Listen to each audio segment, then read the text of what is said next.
Assalamualaikum warahmatullahi wabarakatuh. Nama saya Budi Utami.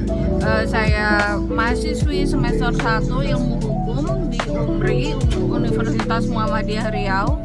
Nah, di kesempatan kali ini saya ingin menceritakan tentang kata halal, which is itu masuk ke dalam livelihood-nya tema yang Pak dosen Pak Salman berikan. Nah, selama di Jepang, saya saat ini di Jepang.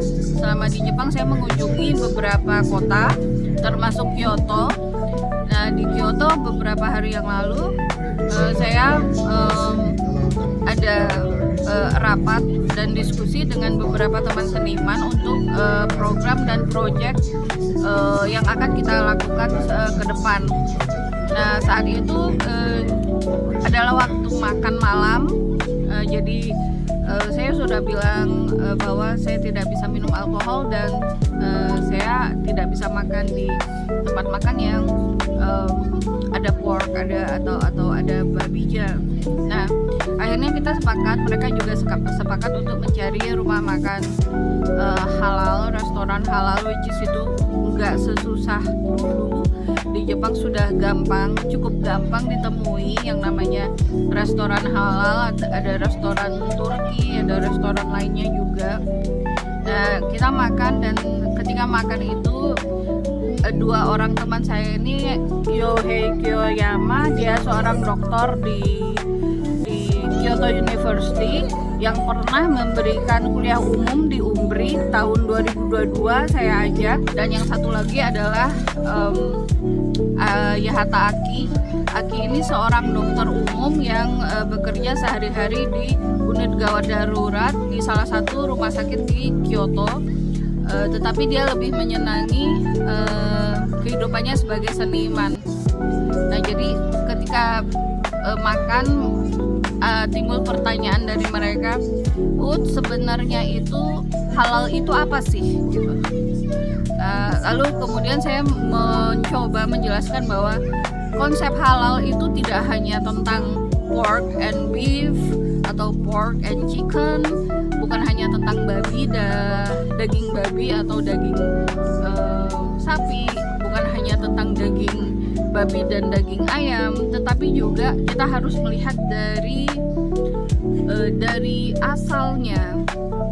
Ketika asalnya bersifat haram, which is itu tidak dibolehkan di dalam agama, maka hasil produknya juga tetap akan haram. Sebagai contoh saya berikan kemarin itu adalah tentang korupsi.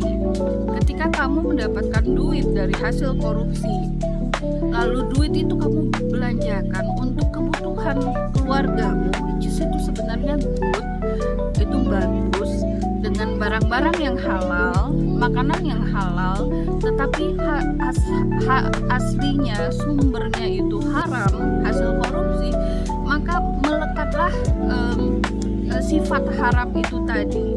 Mau kamu belikan apa, mau kamu bangun rumah untuk ibu kah, mau kamu bangun untuk pesantren kah, tapi sifat haram itu yang dari asal itu melekat sampai ke akhir. Nah, jadi konsep halal di dalam Islam tidak hanya sebatas beberapa item, beberapa hal yang tidak diperbolehkan bagi kita untuk dikonsumsi, tetapi ada filosofinya, ada nilai esensial yang lebih jauh yang harus ditarik dari hasil awalnya, dari resource-nya, dari sumbernya.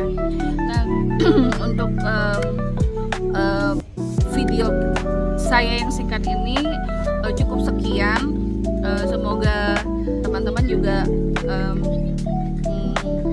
bisa mendapatkan hal yang baik dari video singkat ini. Terima kasih. Wassalamualaikum warahmatullahi wabarakatuh.